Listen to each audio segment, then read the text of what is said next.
তখন 1 নম্বর কেস ছিল মাননীয়া শেখ হাসিনার বিরুদ্ধে। তো তখন আমি হসপিটালে থাকার কারণে আমার এক কলিগকে দিয়ে পাঠিয়েছিলাম। সেটা কোর্ট তখন রিগ্রেট করলো এই কারণে যে অলরেডি নাকি অ্যাপয়েন্টমেন্ট দিয়ে দিছে, অলরেডি নাকি না দিয়ে দিছে। পরবর্তীতে আমি এনিয়াও উইলিংলি রাজি হইলাম মাননীয়া শেখ হাসিনার বিরুদ্ধে 2টো মামলাই করার।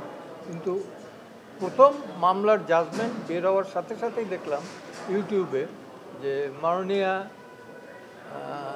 শেখ হাসিনা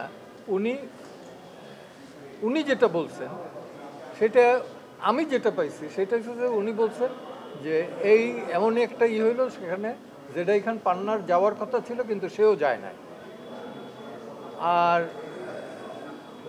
কোর্ট বললেন, ট্রাইব্যুনাল যেটা বললেন যে সেটা নাকি শুনছেন তারা যে পান্নাকে যেতে দেওয়া হয় না। তো দুইটা একটু ডিফারেন্ট।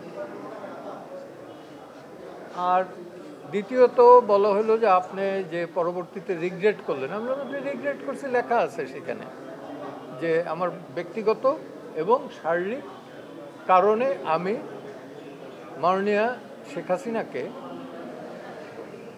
প্রতিনিধিত্ব করব না। কারণ এখানে আমি একটা মিডিয়ায় নাকি বলছিলাম, আমার খেয়াল নাই কখন কি বলি, যে আদালতের প্রতি আস্থা নাই। তো আমি এটা তো স্বাভাবিক যে কোর্টের বিরুদ্ধে আস্থা নাই এই ধরনের মামলা কিন্তু দিতেন। পূর্ব পাকিস্তান সুপ্রিম কোর্টের চিফ জাস্টিস ছিল চিফ জাস্টিস হাসান ইমাম, তার বিরুদ্ধে অনাস্থার একটা প্রস্তাব নিয়ে এসেছিলেন যে ওই কোর্টে মামলা করবেন না। কেন? যে আপনার উপর আমার ক্লায়েন্টের আস্থা নাই। কে করছিলেন? বাংলাদেশের প্রথম অ্যাটর্নি জেনারেল মরহুম এম.এস. খন্দকার, সাবেক অ্যাটর্নি জেনারেল এ.জে. মোহাম্মদ আলীর পিতা, এবং উনি বাংলাদেশের প্রথম অ্যাটর্নি জেনারেল ছিলেন সম্ভবত এটা 1964-এরই। ডিএলআরএ বা